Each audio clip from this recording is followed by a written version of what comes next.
It gives me great pleasure once again to welcome you to the 12th Tourism Youth Congress at the State of the Industry Conference in St. Thomas, U.S. Virgin Islands. So, Neela, I'll turn the floor over to you. Thank you, everyone.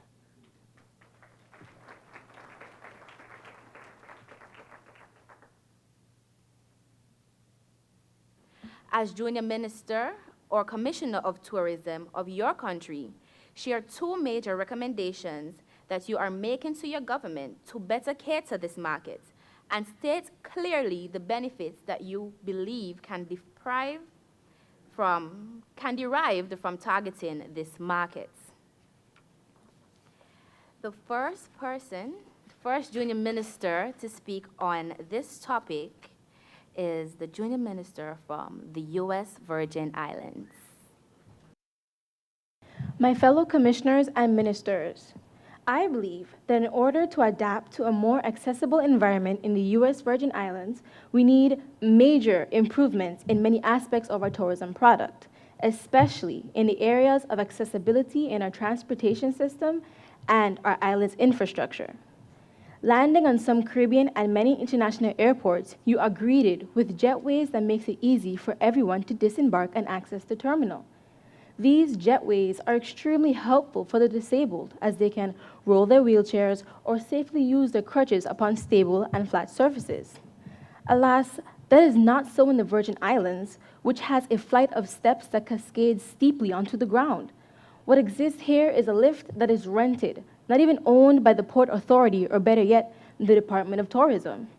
The disabled, infirmed, or aged are hoisted by a lift, exposed to sun or rain at all times, and if the sole lift is out of commission, you are placed in a catering truck, or roughly lifted by airline employees who may be incapable of managing your weight. Is this the first, last, or lasting impression we want to give our visitors? I think not, but it is the reality. Currently, there exists the capability for a jet bridge to be added, yet we do nothing. We need to move our offices from the top floor of the airport onto the bottom floor and move towards making our airports more accessible. Commissioners, can you imagine the domino effect this would have on our economy? Families will be encouraged to take whole VI family vacations. Word of mouth is the best advertisement. Let's get the word out there now. The VI is a destination that must be accessible in every sense of the word. Imagine further the debacle of getting this disabled person on board a taxi van, a safari, or a regular taxi car. How many of them are equipped to facilitate a wheelchair? We want to benefit from the close to 136 billion travel dollars expended by the physically challenged and/or aging population. We must prepare to accommodate them. From the airport to the seaport, and every highway and byway, we must prepare if we want to benefit from this niche market. With this in mind, how ready is our infrastructure to accommodate the aged and the disabled? How many of our sidewalks, hotels, restaurants, bars, beaches, and sightseeing venues are ready for this group of travelers? Can they get in or out and get around with ease? If the answer is no, then I say to you, my friends, time is running out on us, because while we are idle, the rest of the world is getting ready.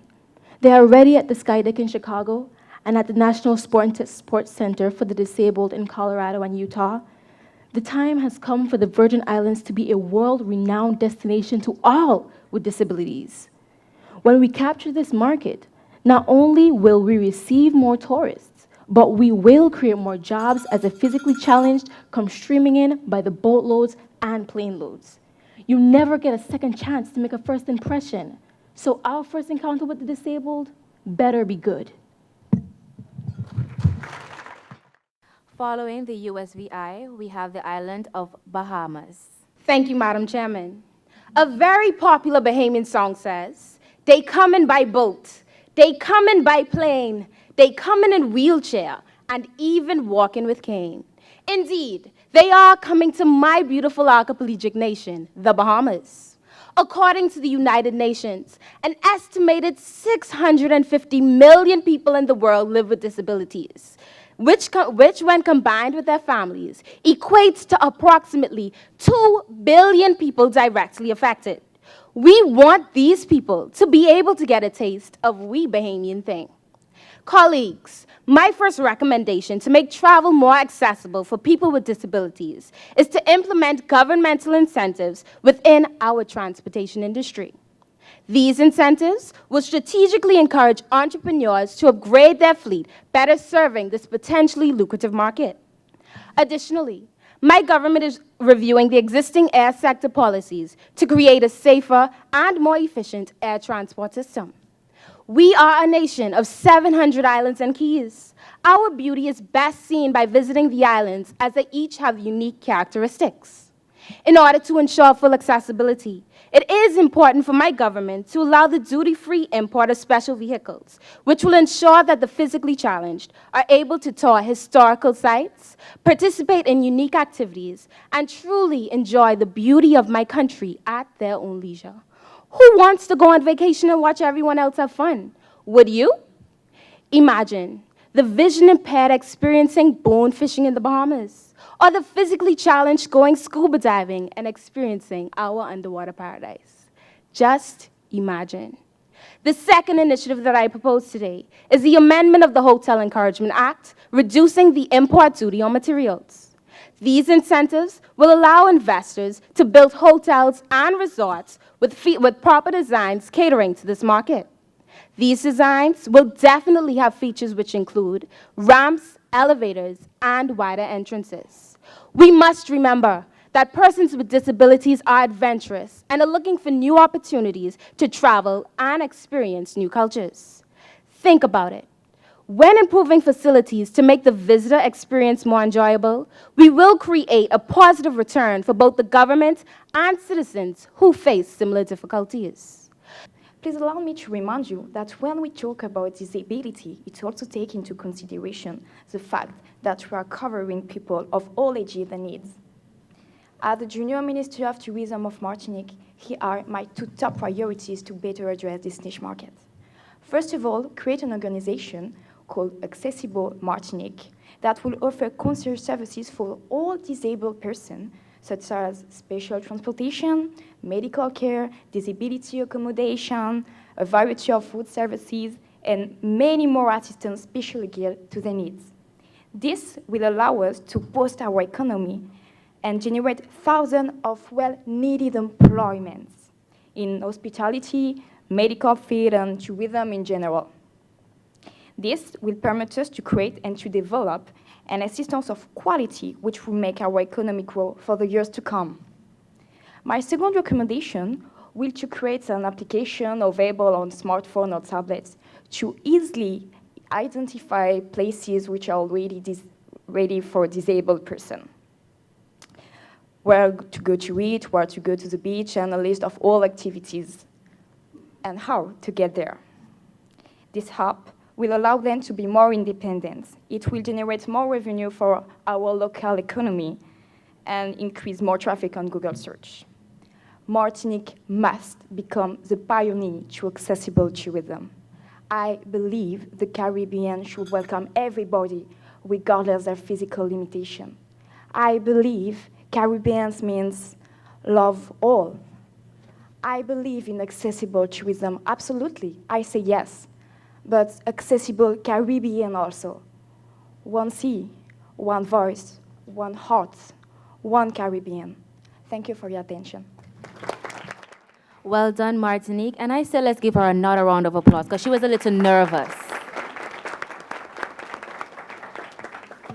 As I said, I want you guys to relax and be comfortable. Think of us as your friends, you know?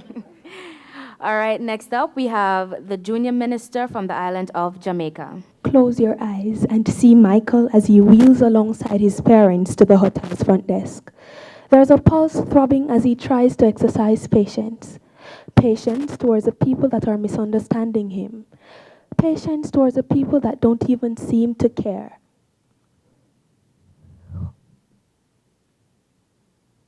People who do not remember that the disabled exists. He no longer holds back the tears, and all he wants is to have fun. Ladies and gentlemen, good afternoon. According to UNWTO, there is $136 billion spent annually by the disabled on travel. Europa.eu explains accessible tourism as making it easy for all people to experience tourism at its optimum. My fellow junior ministers, this is not just a nice discussion. This is a matter of human rights. Permit me to share with you my recommendations. 1, an improvement of Jamaica's facilities, and 2, increased awareness. JFAD, Jamaica Fund Advocates for the Disabled. This program would seek to have industry players make improvements to their facilities. Our policies and legislation would be reviewed, and a council dedicated to this critical matter would be put in place to drive this agenda urgently. Tax incentives would be given to participants, and to top it off, our marketing activities, such as our advertising, would be adjusted to reflect Jamaica as a dynamic destination for accessible tourism. Imagine tour buses with braille subtext and platform lifts, beaches endowed with water wheelchairs, as in Barbados, or hospitality apps specially designed for the hearing impaired. It is an international crisis whereby people are not aware of how persons of this nature are to be treated. I recommend that a nationwide campaign be launched under the theme, The Ability to Help Disability. This campaign would flourish with media launch to include local celebrities such as Tessan Chin and Usain Bolt. It would seek to provide disabilities training to personnel in the industry, raise awareness amongst Jamaicans, and even encourage industry players to hire disabled persons. Feel it, a reggae sunset beach party where persons with impairments can hang out with similar disabilities on the beach. One can only imagine the benefits to Jamaica. Talk about significant growth in our arrival figures, phenomenal profits, a reduction in the level of dependence from local markets who are disabled, an overwhelming sense of pride from industry players of doing good, an improved image, as well as a lot of other benefits. Your Honor, ladies and gentlemen of this jury, if realizing my ideals and dreams can be considered a crime, then I plead guilty. Guilty to seeing a need for these people to have fun too, guilty for upholding human rights, and guilty for seeing a future in an undeveloped market. And so on the charge of caring, believing, and upholding human rights, I, the defendant, plead guilty. Send me to jail. Last junior minister to speak on accessible tourism, we have the junior minister from the island of St. Kitts. Accessibility is a central element of any responsible and sustainable tourism policy. It is both a human rights imperative and an exceptional business opportunity. Accessible tourism does not only benefit persons with disabilities or special needs, it benefits us all. Those are the words of the Secretary General of the United Nations World Tourism Organization, Mr. Taleb Rifai. Fellow junior ministers and commissioners, making tourism more accessible is a compelling business case to boost the competitiveness of tourism in St. Kitts. It is about ensuring that tourism products and services are available to all, regardless of their physical limitations, disabilities, or age. Why is this so important? Accessibility represents a huge market potential for socio-economic development.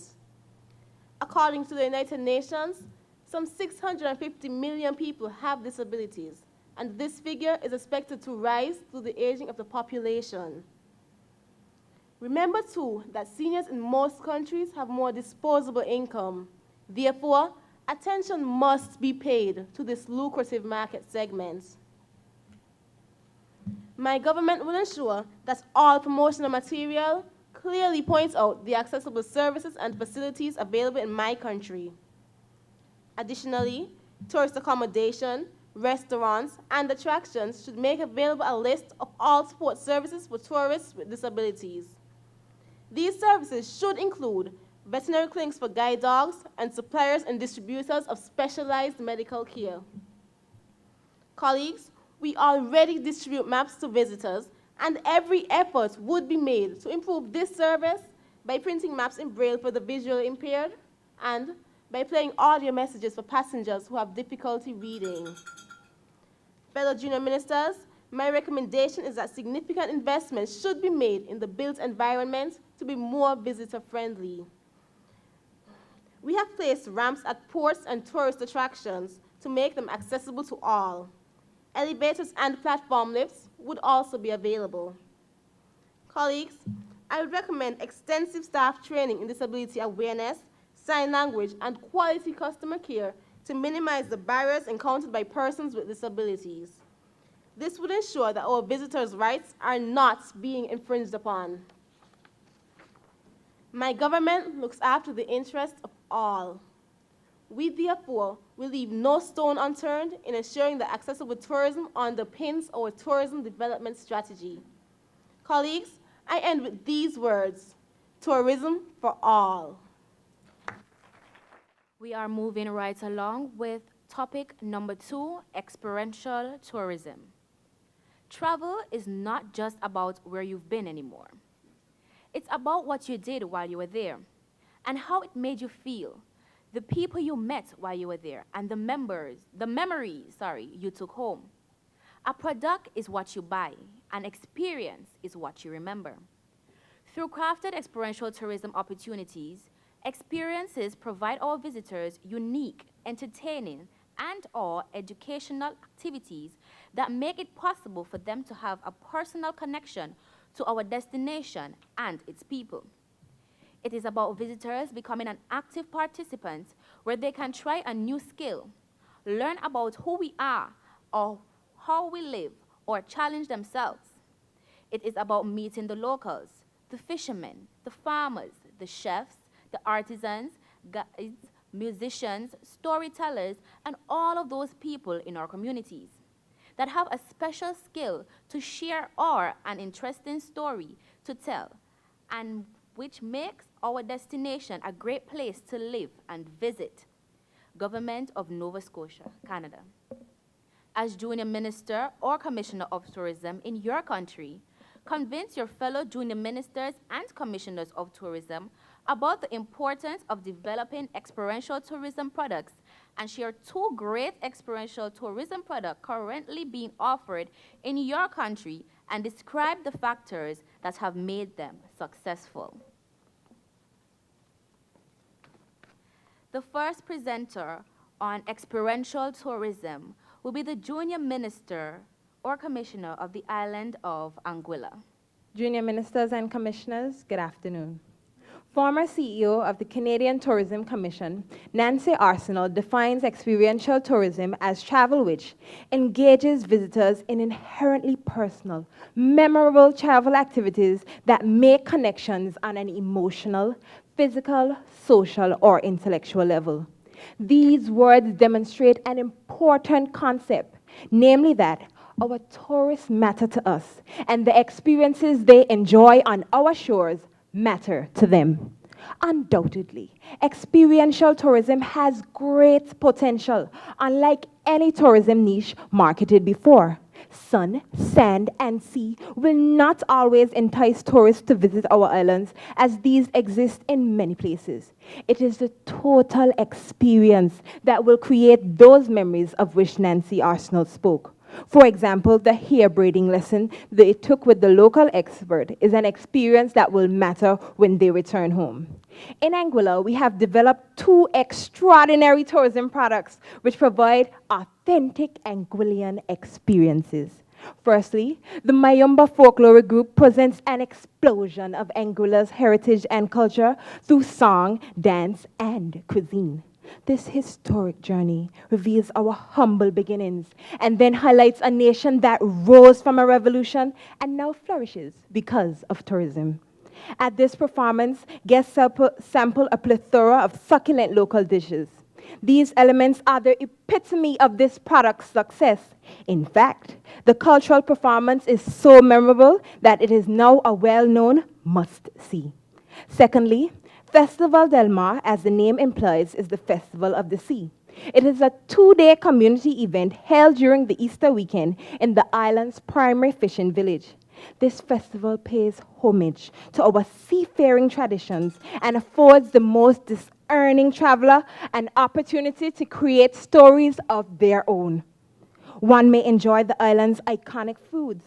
Picture this: roast pot fish, soups in cast iron 3 legs pots, simmering on 3 fire rocks, fresh from the rock oven, sweet potato pudding, and John cakes baked in specially made oil drum ovens, all set against the backdrop of traditional string band music, as one can opt to watch or engage in deep-sea fishing and boat racing, which is Angola's national sport.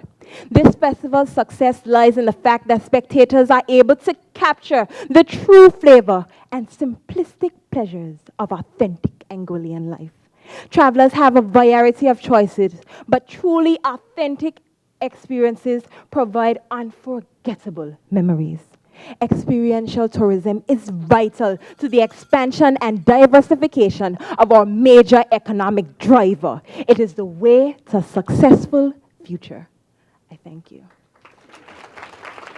Next up, we have the Junior Minister of Tourism of the island of Dominica.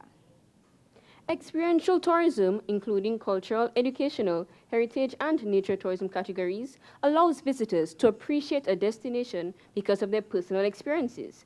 This involves hands-on activities, mingling with locals, and learning a new culture. Fellow junior ministers and commissioners of tourism, experiential tourism is the new vogue. It draws in substantial revenue and increases the likelihood of stayover and return tourists. Allow me to wow you with 2 experiential tourism products currently being offered in Dominica, the Kainago Barana Otator and our superb diving. The Kainago people, whom Christopher Columbus met in the 1490s, still exist and thrive only in Dominica. I had the pleasure of taking this awesome tour, which was one of the best experiences of my life. To appease the skeptics, in June 2014, USA Today listed Dominica among the top 10 best cruise destinations in the world to see native cultures. On this tour, I learned the history of their tribe spanning some 2,000 years. I was taught step by step how to weave their signature baskets from the laruma plant. I had my face painted in their tribal design, then was entertained by and participated in cultural dances. There was also a demonstration of how the cassava bread is made from their staple food, manioc. Beyond these activities, special requests include meeting a Kainago elder for captivating storytelling of their history, eating a traditional lunch, or participating in bow and arrow shooting. With a 97% satisfactory rating last season, some tourists wrote that the tour was the most memorable part of their trip. This product is successful because it is authentic and educational, offering an interactive exploration of Dominica's unique Kainago culture. Dominica, the nature island, is well known for the beauty of its land. However, its aquatic topography is equally revered. In an interview with professional diver Kamala Shaduk, affiliated with SingleDivers.com, she shared her love of her pristine waters, where rare creatures like sea horses, frogfish, and flying canards are in abundance. Consequently, she has dived in Dominica every year since 2006. Dominica received the #1 spot in underwater photography in the 2011 Reader's Choice Award from Scuba Diving magazine. They stated, when an island has everything, from a resident port of sperm whales to color-packed vertical walls, macro wonders, and reefs that bubble like champagne, underwater photographers speak in admiration of that place. In the Caribbean, that place is Dominica. Diving in Dominica is successful because it offers exotic wildlife, unpolluted waters, and healthy reef systems rarely available elsewhere. In all, experiential tourism is worth developing. It is a must for the Caribbean as it showcases our natural attributes, culture and heritage, and boosts economic return. Thank you. Next up, let's give a round of applause to the Junior Minister of Tourism in the British Virgin Islands. The Robinson family packs their bags. Excitement fills the air. They are coming to the BVI. They have vacationed here for the past 5 years. They have sunbathed in our warm sun, splashed in our sparkling sea, sculpted our pristine sand, and now they want more. This family represents the evolution of the tourist. Colleagues, good evening. In the past, tourists just toured.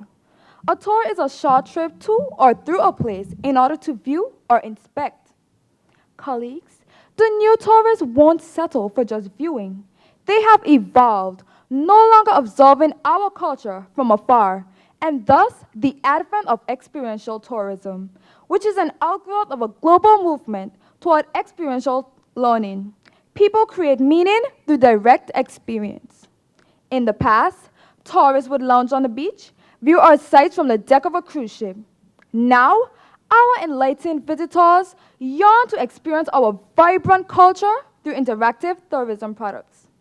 We must ask ourselves, what makes our sparkling waters and golden sand any different to those of our neighbors? What will draw people to the BVI? The answer is simple: experiential tourism. Our attractions must meet evolving needs. There are several attractions already operating here that provide life-changing experiences. The Dolphin Discovery Program and Bambouche provide opportunities for our visitors to learn and to create. I was an evolved tourist as I participated in the Dolphin Discovery's educational experience. I learned about dolphin physiology and saw how humans and dolphins can communicate and interact. Many visitors form emotional bonds with the beautiful creatures and take home the memories of a lifetime while learning about the importance of conservation efforts. It connects visitors to the environment in an exciting learning experience. Additionally, I visited Bambouche, which offers pottery classes and provides a creative outlet. Visitors create unique pieces of pottery, which are dried and fried right there on the property. Tourists take home a tangible outcome of an experience. We can continue to develop experiential tourism products through interactive BVI family camps, which feature cooking and dance classes, storytelling, and environmental studies. For the BVI, joining the experiential tourism movement will result in repeat visitors who embrace our culture and our heritage. They will be a part of us. At the end of a glorious vacation in the Virgin Islands, the Robinson family returns home changed. They have grown. Thank you. The next junior minister to present on the topic experiential tourism, I will call on the island of Nevis. Good afternoon, colleagues. Experiential tourism is now the latest trend, which will breathe new life into our dependent industry. To use the words of Mindy Porter, writing in Travel Age West 2014, experiential travel allows vacationers to experience their destination's culture from the inside, viewing it as a living, breathing celebration versus a glimpse from behind panes of glass. Dave Herbert, CEO of Great Safaris, explained that travelers are increasingly looking for once-in-a-lifetime moments where they can connect with an indigenous culture, taste local food, and explore exotic landscapes. This is the new travel trend tour operators are selling, travelers are buying, and the Caribbean must be ready to offer. In Nevis, this new phenomenon is becoming increasingly trendy. Let me share with you two of our most successful experiential tourism products. Firstly, visualize walking into an antiquated building, filled with local pottery, and greeted with the most charming smile of Mrs. George, the curator, and then you can participate in the sacred art of pottery making. Snuggled between the Rollins Pash horse stables and Travel and Leisure's #1 hotel in the Caribbean, Nisbet Plantation Beach Club is the Newcastle Pottery. At the Newcastle Pottery, visitors can learn the antediluvian art of pottery making, following which they can purchase that piece of perfected pottery made from local clay to take back to their homelands as a memorabilia. This is an absolute rare experience. Colleagues, we also offer marine experiential adventures. Four Seasons Resort Nevis is taking an excursion to a whole new level under the sea with their dive and dine program. Chefs who are certified divers take hotel guests out to a dive spot to forage for lobster, just like the local fisherfolk. Indeed, the fun doesn't end with a lobster chase, as the guests eagerly await on the shore for the catch of the day. Imagine having your feet wet and laden with silver sand and being at the head of a grill cooking your lunch. Yes, guests some with virtually no cooking experience transformed into gourmet chefs and enjoying every moment of it. Now that is what you call a truly memorable experience. What are the benefits of experiential tourism?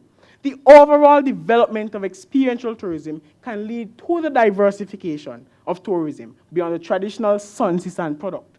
This evolution provides a new layer of choice and appeal for tourists, spreads benefits to communities for income-earning opportunities, showcases hidden gems, and creates pride in destinations and people.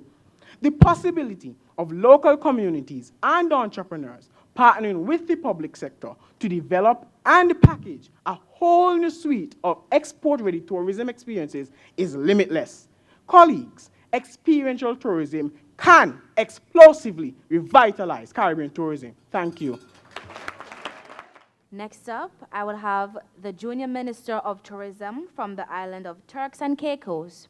Fellow junior ministers or commissioners of tourism, good afternoon. Experiential tourism is in the now. It's what visitors are looking for when they explore destinations. They engage in scenes of memorable travel activities. It also provides diverse experiences that match the visitor's interests. This experience must be authentic, emotional, and provide a unique learning opportunity. It must evoke laughter and joy. In my country, the Turks and Caicos Islands, we practice experiential tourism.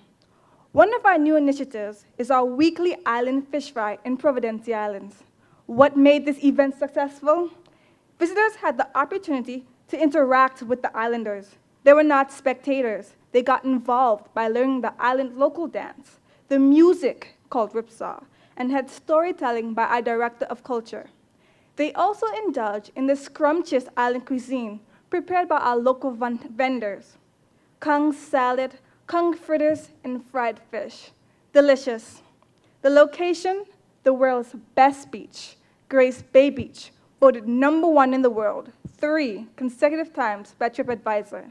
White powdery sand and a beautiful sunset. It embodies our scenery and culture.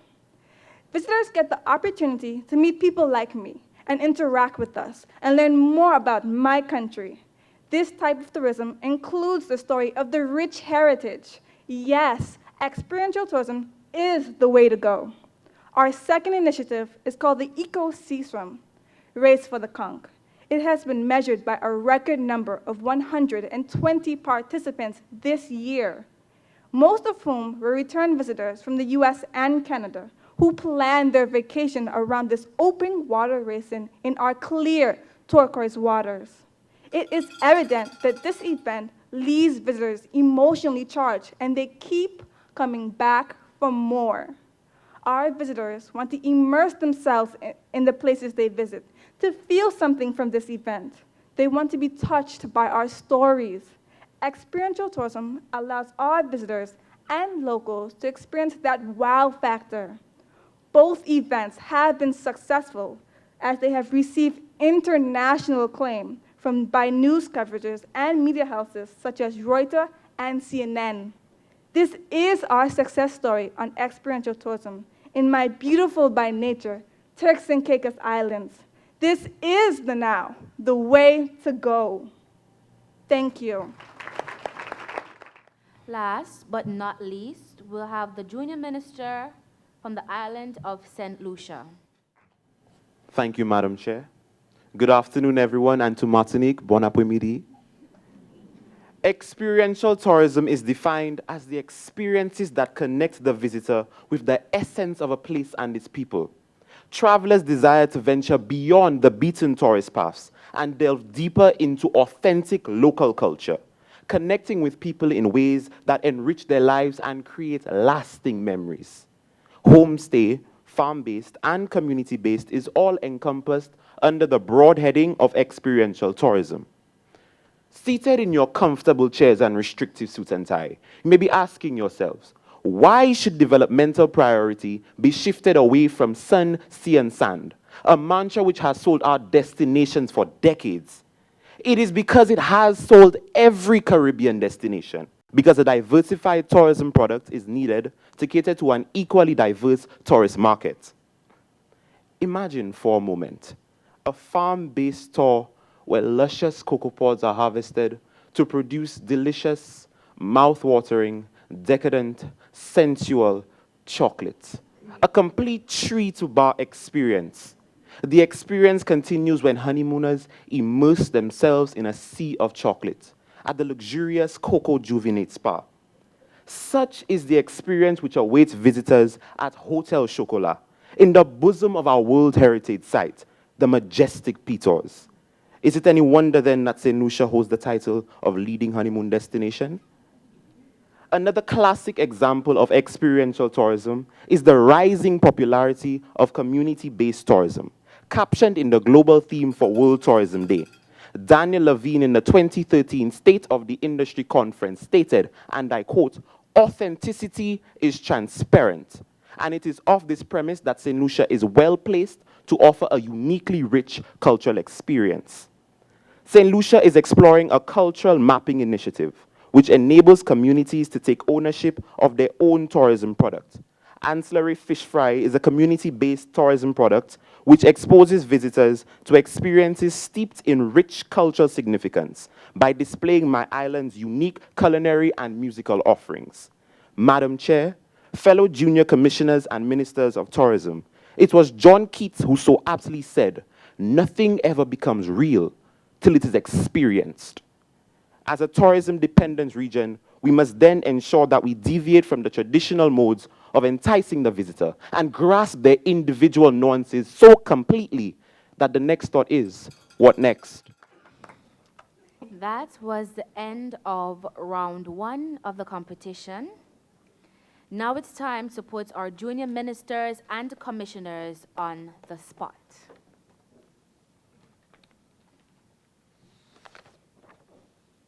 The mystery topic. For young people, travel is a form of learning. Travel is a way of meeting other people. Travel is a way of getting in touch with other cultures. Travel is a source of career development. Travel is a means of self-development. Travel is a part of their identity. You are where you've been. This is a growing market, which is estimated to generate close to 300 million international youth trips per year by 2020, according to the forecast. As Junior Minister or Commissioner of Tourism in your country, recommend one youth-focused activity, event, or attraction that could be developed or enhanced to attract this growing market to your destination and justify the reasons for your choice.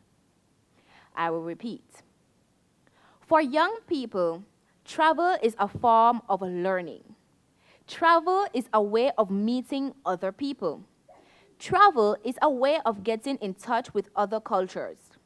Travel is a source of career development. Travel is a means of self-development. Travel is a part of their identity. You are where you've been. This is a growing market which is estimated to generate close to 300 million international trips per year by 2020, according to the forecast.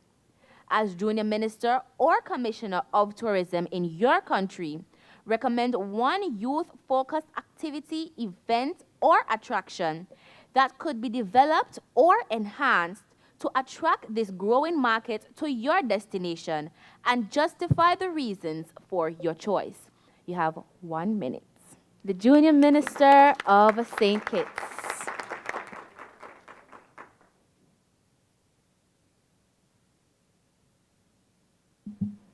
Colleagues, one youth-focused activity in my country is Talented Teen. This is an event that can be developed. I chose this event because the Talented Teen, it is basically a competition among the youth of our country.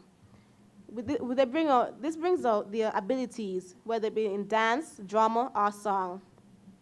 This was my chosen event because not only does it showcase our youth, it also brings the other young people to wonder, what can I do? What is my ability? What is my ability? It leads them to question themselves, and not only that, it will bring forth their bravery. So hopefully, they too will get the inspiration to participate. I thank you.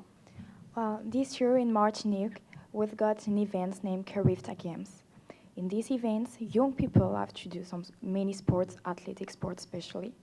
And it's a reunion of all junior, a lot of junior, which come different islands. It's a very good idea, because when you come in Martinique and you come for sport, it's health, so it's good for your health. And in fact, I'd have to discover an island with other young people. You meet people, you meet a culture, you meet a country, and you do sports. I think it could be very interesting to develop more events like that to better address this niche market. Because when you're young, you come with your family, you can come with some friends. You have to take hotel room, you go to the restaurant because you have good feeling with people. And events like that it's a very good way to meet a lot of people, a lot of young people with a passion in common. An event for young people? Do I even have to say anything? Carnival, but this time with a change. Normally when you ask youngsters about carnival, they're excited for the push back this and push back that. But this time, in our carnival now, we can incorporate more cultural experience. Maybe bring back games from the olden times and give the youngsters a taste of what they've been missing. We have carnival, yes, but sometimes it doesn't focus on what carnival is really meant to be about. Every year you see them dancing in traditional wear, yes, but I think it's time for us to take a different approach on carnival. As Minister of Tourism in my country, I would recommend the JT Dance Competition for Development, held annually in St. Lucia. This event would be well suited to cater to the youth because it focuses on the arts, a sector with a large and loyal following. In doing so, youth are allowed to learn and display a new skill or skill that they already possess. Thank you. We, the residents of the Caribbean, are privileged to share the amazing beauty of the Caribbean with our visitors. Therefore, we must continue to enhance our tourism products. As Junior Minister of Tourism, I would definitely want to improve the Anegada Lobster Fest, which takes place every November on our island of Anegada. Now, at this fest, youth will learn about our marine life as well as our culture. We can incorporate our music, dances, storytelling, and they will have the opportunity to learn about our marine life. The BVI is surrounded by water, so why not use our waters and our marine life to our advantage? Sharing our culture in a positive way is something that the Caribbean should promote and be proud of. Thank you. As Junior Minister of Tourism, I recognize that the youth could not only diversify our tourism product, but also sustain it. As such, under my astute leadership, I recommend the implementation of a sports-based activity where each year our young people get the opportunity to tackle an obstacle course set in the mountains. The attractive thing about this activity is that it will take place in a different Caribbean island every year, encouraging the well-needed Caribbean integration.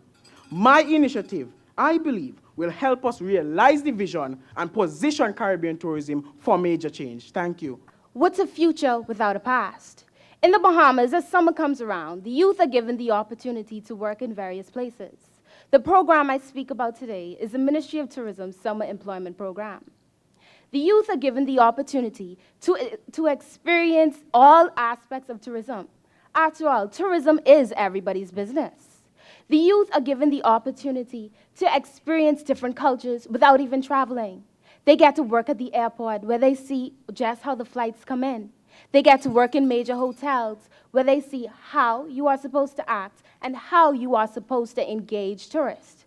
It's not about just saying good morning and saying good afternoon. It is about the way you carry yourself and the confidence that beams from you. Thank you. This may sound like I'm sucking up to the Congress, but I really think that the CTO Congress is a very good experience for young people. It actually is a very good experience for youth in my country because we actually replicate this exact competition to choose who will come here. You get to travel to different countries, to meet people like the people I get to meet today during this whole entire week. It's to see amazing sights, and then if you win, you get to come back again. But I do think it needs more promotion because we were actually told today that it does not get very much promotion. And I think that the young people involved should get the chance to tell the people responsible about what we actually want to do, who we want to listen to, who do we look up to make it a better experience. Come, junior ministers. Journey with me as I carry you to Anguilla, the new youth hotspot of the Caribbean. One event that I would recommend to my government to implement is a youth festival. This week-long festival would be arts intensive. We would have dances, tours, water sports, and events that would help the youth to experience our island in the day and in the night. I chose this because, one, it would allow Anguilla to be promoted as a youth destination, thus allowing families to see that they can bring their kids here and it would be safe for them to come because they are under this umbrella organization that would take care of them for this week-long event. I thank you. But my fellow junior ministers, sports tourism is on the rise. And young people are actively involved in the sports world. In Jamaica, we have this organization called the ISO, Boys and Girls Champs, where every year all the schools participate in a national track and field event in Jamaica. This would facilitate young people coming, observing the diets of these athletes, because you know Jamaica is legendary where athletes are concerned. We have the great Usain Bolt, Shelly, and Jamaica have the fastest man in alive, faster than car and bike. So this, I suppose, would be one of the best things to do to develop for young people in Jamaica and throughout the Caribbean region to come and observe and see what we have and to come and learn and participate. Thank you. Good afternoon once again, fellow junior ministers and commissioners of tourism. It is not yet implemented, but I suggest that trips along our Waitukubuli National Trail should be implemented. Dominica is the nature island of the Caribbean. Waitukubuli, as it's in the name, Waitukubuli National Trail, stands for tall is her body. This trail goes along the length of our island. You hike through it. I suggest that trips from schools, from youth groups, it can even come from countries overseas. We can start to market it and let them know that they can come along our trail. I suggest this because, one, it will get them fit.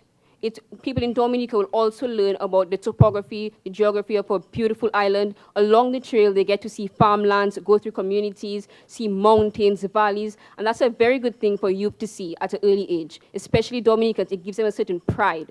So I think, once again, that trips along our Waitukubuli National Trail should be developed in youth.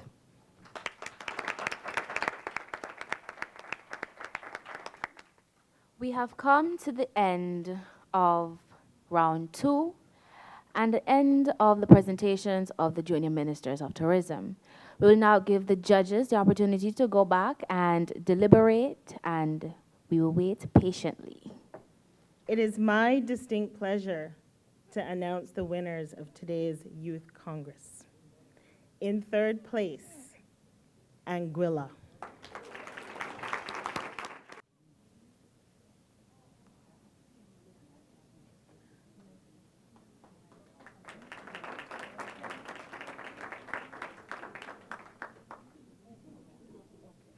In second place, St. Lucia.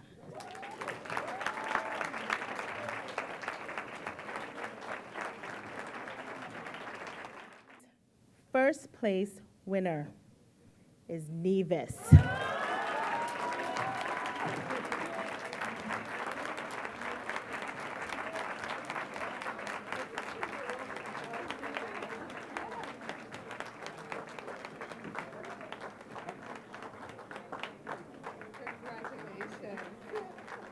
Rolji, tell us, first of all, congratulations. What does it feel like? Oh, it's quite an honor, actually, to win on the Caribbean scene, let your name be known everywhere in the Caribbean. It's quite an honor. Tell us what's involved. What does it take to be the winner of the Tourism Youth Congress? Lots and lots of practice, practicing till 3 a.m. in the morning, punishing yourself for making mistakes, actually familiarizing yourself with the content, research, general research, that prepares you for this contest. How much preparation was involved in that? I've been preparing since April, probably every day. Since April, for maybe 5 hours. And what is the lesson that you've learned going through this exercise? That youth can do anything because they're the next generation to take over Caribbean tourism. You're in the social media age. How do you take tourism through the social media age as a Caribbean youth? Well, basically, I follow different islands on Twitter, Facebook, and I use that to gain information, and I hope that other youths use them. Was it any easier for you that last year's winner was also from Nevis? Oh, it was a lot easier. You learn from her, and it was nice sitting next to her, comforting, no nervousness. Wonderful. Tell us about the experience on stage today. Well, at first it was kind of tense, but after everyone spoke, it got easy. Everyone was able to perform in the conditions. It was pretty good.